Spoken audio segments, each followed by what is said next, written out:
DP sir English classes में आपका पुनः स्वागत है। आज मैं आप लोगों को UP board class 12th transformation के उसी कड़ी में जो मैं आपको interchanges assertive and negative sentence का करा रहा था, उसके 2 पार्ट मैंने ऑलरेडी अपलोड कर चुके हैं। आज ये तीसरा पार्ट मैं आप लोगों को एक्सप्लेन करूँगा, अगले रूल के बारे में बताऊँगा। तो चलिए स्टार्ट करते हैं इंटरचेंज ऑफ असर्टिव और नेगेटिव सेंटेंस का पार्ट 3। देखिए ये अगला रूल है, रूल 7। ध्यान समझिएगा, यदि असर्टिव सेंटेंस के वाक्य में ओनली या अलोन का प्रयोग किया गया हो, सेंटेंस असर्टिव हो और ओनली या अलोन का प्रयोग किया गया हो, तब उसका नेगेटिव बनाते समय नन बट या नथिंग बट में परिवर्तित कर देते हैं। यानी ओनली अलोन यदि असर्टिव सेंटेंस में आ रहा हो तो नेगेटिव में उसका नन बट या नथिंग बट में हम चेंजेस कर देते हैं। फिर रूल कहता है सजीव कर्ता के लिए नन बट, यदि आपका सब्जेक्ट सजीव हो तो नन बट का प्रयोग करेंगे, तथा निर्जीव कर्ता के लिए नथिंग बट का प्रयोग करते हैं। अगर हमारा सब्जेक्ट सजीव हो, लिविंग हो तो नन बट और नॉन लिविंग हो तो नथिंग बट का प्रयोग करते हैं। पास करके वीडियो को आप इस रूल को नोट भी कर सकते हैं, बहुत ही इम्पोर्टेंट रूल है। अब चलिए इससे संबंधित एग्जाम्पल को हम देखते हैं। तो ये रहा आपके सामने पहला एग्जाम्पल। एग्जाम्पल पहला है, only A tactful businessman can make this effort. यानी केवल एक मेहनती जो बिजनेसमैन होता है, व्यापारी जो होता है, इस कोशिश को कर सकता है या ये कोशिश कर सकता है। अब आप देख रहे हो कि यह सेंटेंस हमारा असर्टिव का है, क्योंकि इसमें ओनली आया हुआ है।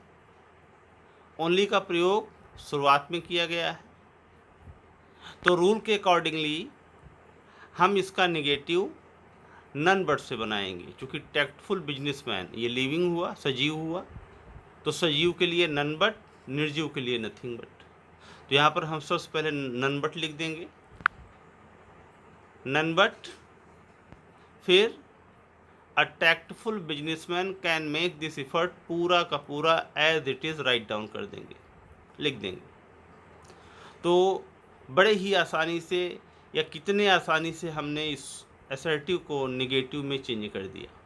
यदि एग्ज़ाम में आता है तो सिंपली कुछ नहीं करना है, ओनली अगर लिखा हुआ है तो सिंपली आपको ओनली के स्थान पर नन बट कर देना है, लिख देना है, और बाकी पूरे सेंटेंस को एज इट इज़ लिख देना है। यानी कि एक टैक्टफुल बिजनेसमैन के अलावा इस कोशिश को कोई नहीं कर सकता, अर्थात वही कर सकता है। तो अर्थ भी हमारा वही रहा, सेंस भी वही रहा, और सेंटेंस हमारा असर्टिव टू नेगेटिव चेंज हो गया। चलिए बढ़ते हैं हम अगले एग्जाम्पल की तरफ। अगला एग्जाम्पल हमारा है, alone a fan can give you lots of air. केवल एक पंखा ही आपको ढेर सारी हवा दे सकता है। एक सेंटेंस हुआ, तो ये असर्टिव का है। एग्जाम में मान लीजिए ऐसे आ गया, तो आप देख रहे हो कि यहाँ पे शुरुआत में अलोन लिखा हुआ है। तो हमने ऊपर बताया कि अलोन निर्जीव आए तो निर्जीव के लिए नथिंग बट। तो यहाँ पर अलोन के स्थान पर हम सिंपली क्या कर देंगे, नथिंग बट कर दिए।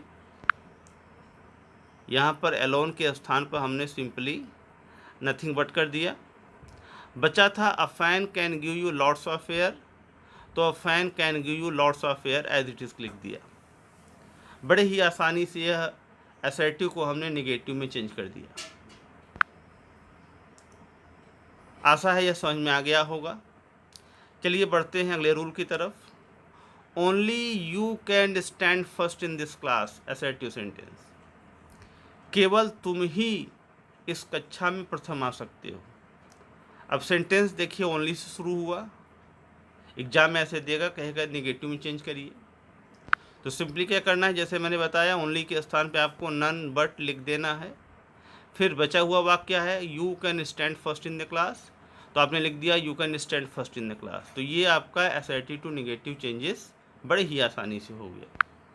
एक लास्ट एग्जांपल हम आपको दिखाते हैं, है जैसे avoid smoking, refrain from smoking, omit smoking. ये 3 अलग अलग टाइप के सेंटेंसेस हैं।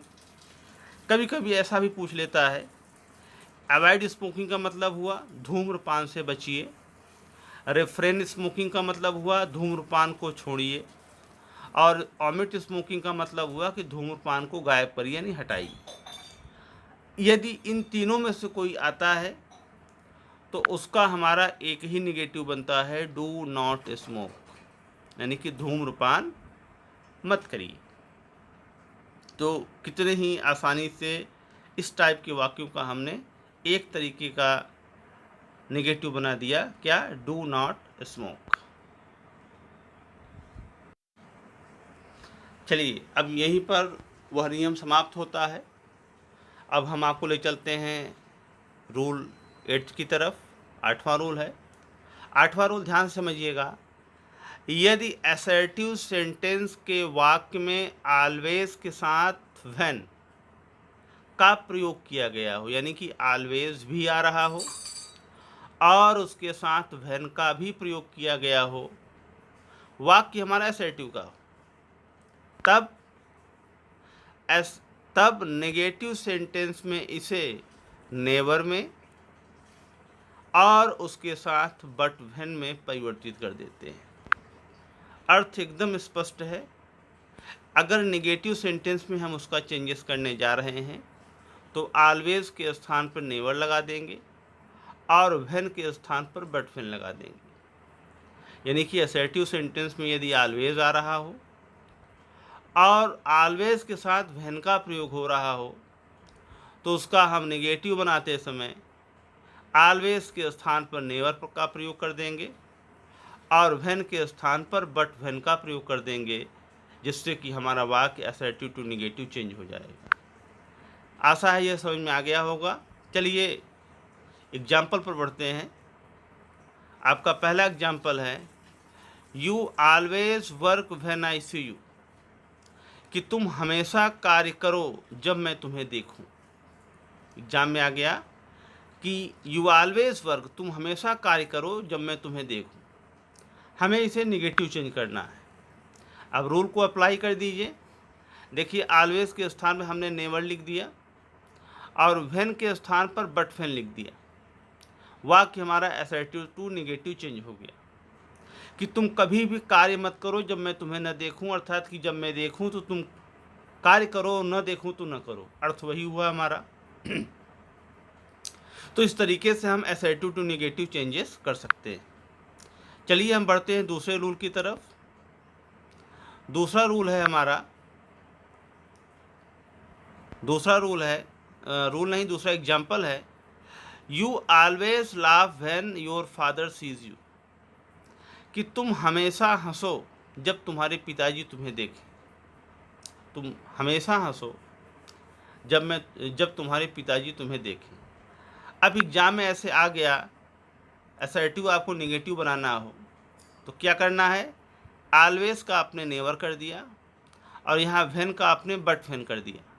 तो क्या हो जाएगा, you never laugh but when your father sees you, कि तुम कभी भी ना हंसो जब तुम्हारे पिताजी ना देखें। मतलब जब देखें तो हंसो और ना देखें तो ना हंसो।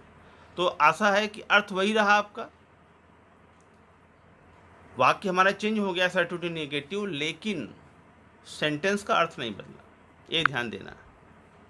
लास्ट है हमारा example, you always study when your mother sees you, कि तुम हमेशा अध्ययन करो जब तुम्हारी माताजी तुम्हें देखें। असर्टिव हो गया।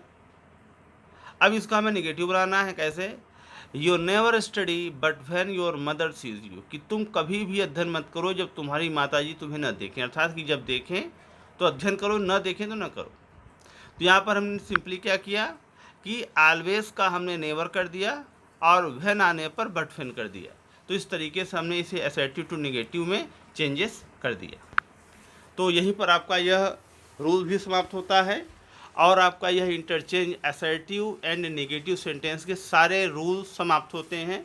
अब अगली वीडियो में बनाऊंगा, नेक्स्ट वीडियो में मैं अगला इंटरचेंज आपको पढ़ाऊंगा। So keep on watching DP sir English classes. जल्द मिलता हूं मैं आपसे अगली वीडियो में।